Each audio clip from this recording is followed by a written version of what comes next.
Agora já estamos chegando para os recursos propriamente ditos de recorrer da decisão, né? Recurso ordinário, um dos recursos mais importantes aí da Justiça do Trabalho. Ele tem o objetivo de reformar uma decisão de primeira instância. Por que primeira, entre aspas? Porque significa da primeira decisão. Há casos em que a competência originária do processo é do Tribunal Regional do Trabalho. Se for do Tribunal Regional do Trabalho, caberá recurso ordinário também, naqueles casos em que a competência é originária do Tribunal Regional do Trabalho. Mas a regra geral é recurso ordinário da sentença proferida em juízo de primeiro grau, E será sempre encaminhado para o Tribunal Superior, que poderá ser o TRT ou o TST. Né? No caso do juiz de primeiro grau, recurso ordinário para o TRT. No caso de competência originária do TRT, para o TST.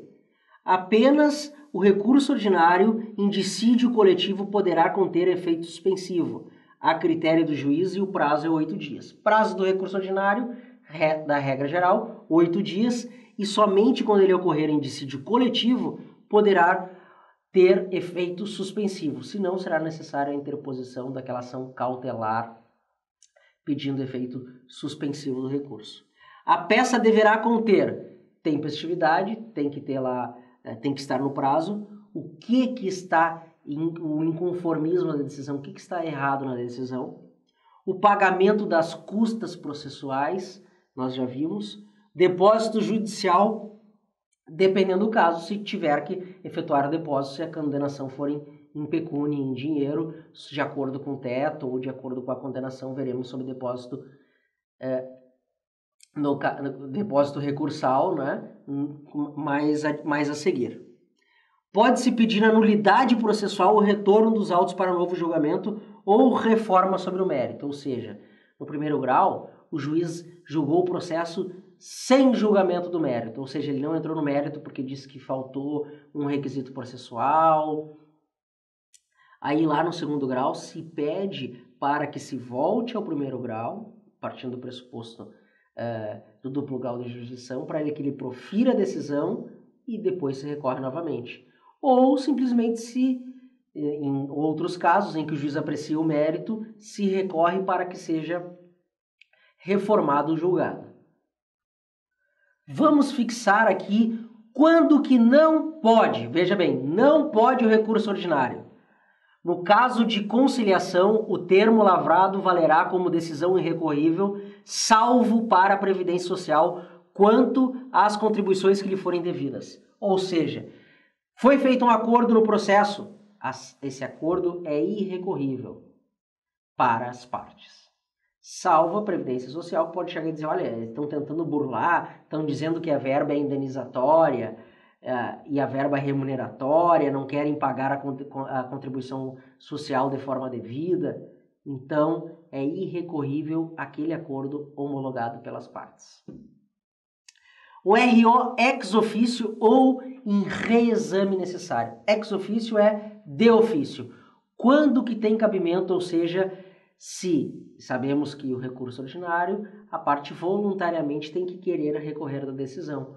Quando que ele de ofício é encaminhado para a instância superior? Bom, nos casos em que a União, Estados e municípios ou de suas autarquias e fundações que não explorem atividade econômica. Decreto-Lei 779 de 1969.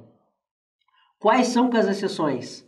Neste caso aqui, as exceções são até 60 salários mínimos, ou seja, abaixo de 60 salários mínimos não se manda o processo quando figurarem esses entes aqui. Por quê? Não há necessidade, o valor é baixo. Decisão em consonância com o STF ou o TST, ou seja, a decisão já está de acordo com o que pensa o STF e de acordo com o que pensa o TST. Não tem por que mandar para lá o processo.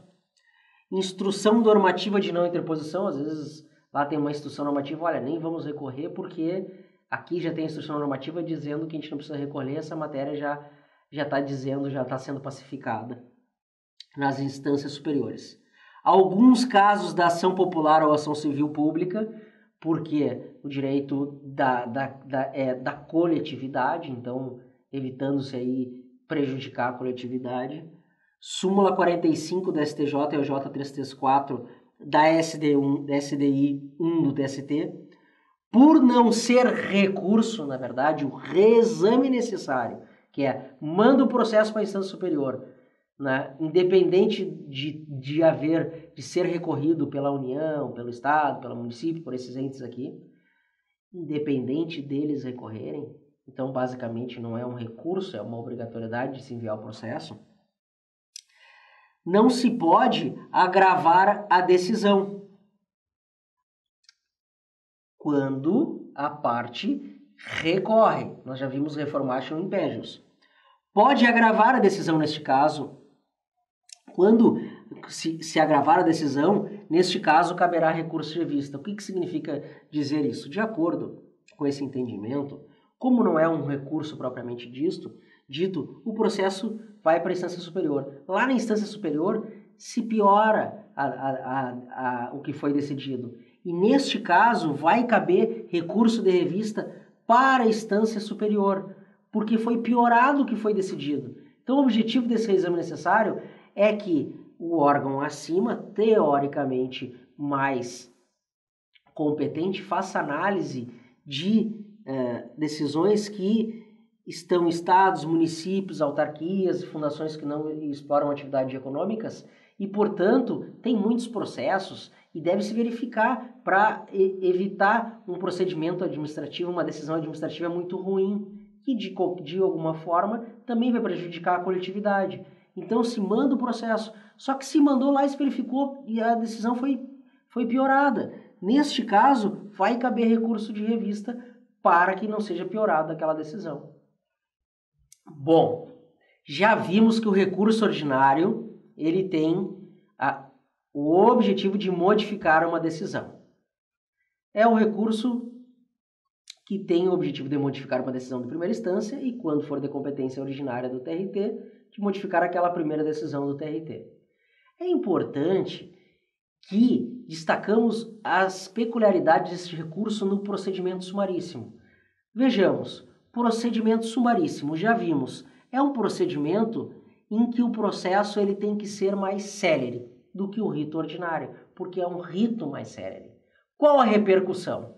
Bom, neste caso, será imediatamente distribuído o recurso, recebido pelo tribunal, o relator deverá liberar no prazo máximo de 10 dias. 10 dias o relator é aquele que vai dar aquele primeiro voto, 10 dias ele libera aquele processo.